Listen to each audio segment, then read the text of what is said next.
Hi, I'm Ethan Weiss. I'm Brendan McLaughlin, I'm Jacob Bernardi. And I'm Ronith Desari. and we are Team 54 designing a product for our client, team number 53.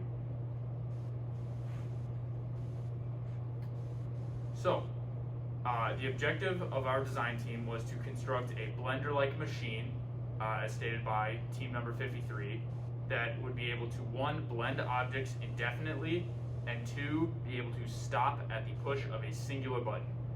And to accomplish this task, we asked them two very specific questions. These were, one, if a bottom or floor was required in the construction of the blender-like machine, and two, what the specific size and shape of items in the blender would be. After talking to our client, we created our design specifications in this table right here. We organized them into 4 customer needs and then evolved them from there. For example, our first customer need shows that it needs to stop when the user engages with the system. So when we engage with the system, we count the number of rotations per second of the machine. Here are our numbers for that. And then for our next customer need, the containment system, we require that there be no leakage within the box of the machine. So the number of items that fall out of the containment system tend to vary, and we hope for a low number of that.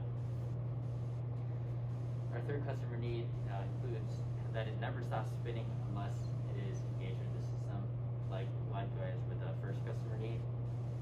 The time spent spinning must be practically indefinite, which we put as 1 hour, but also could include up to the entire battery life of the system. And for our last customer need, we wanted it to have as many blender-like objects as possible, such as the bottom, the containment system, and the spinning parts.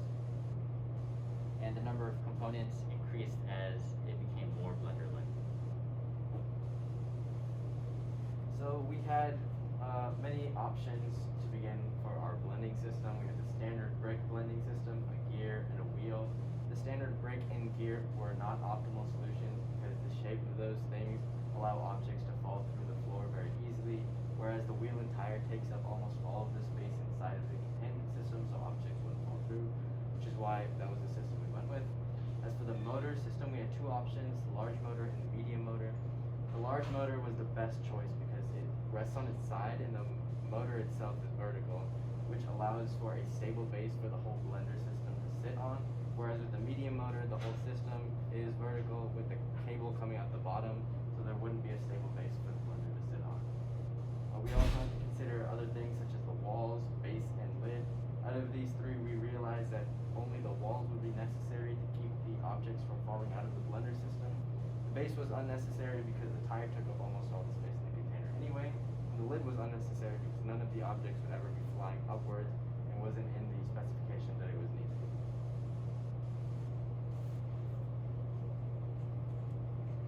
There were a few very important components in the system. The most important component was the motor because that's what allowed the system to spin forever and to continue mixing until it accepted user input, which would stop the system.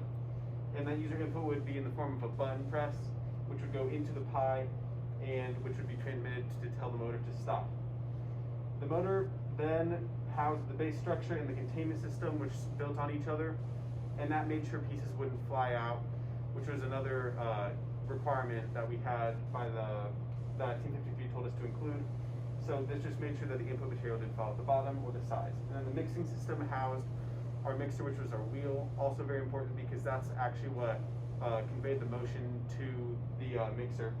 And then we had the mixing motion, which was our output. Finally, our evidence that our system meets our specifications. The 3 specifications that Team 53 required were to stop when the user engages with the system. Our machine did this with a Lego motor or Lego button which we press, or touch sensor which we press to engage the system. Also to have a containment system so that the cargo does not fall out. This was achieved with the Lego brick walls that we built and never stopped spinning when left undisturbed. And this is accomplished by our tire rotating indefinitely until the button is pressed. Now here's a video of our machine in action.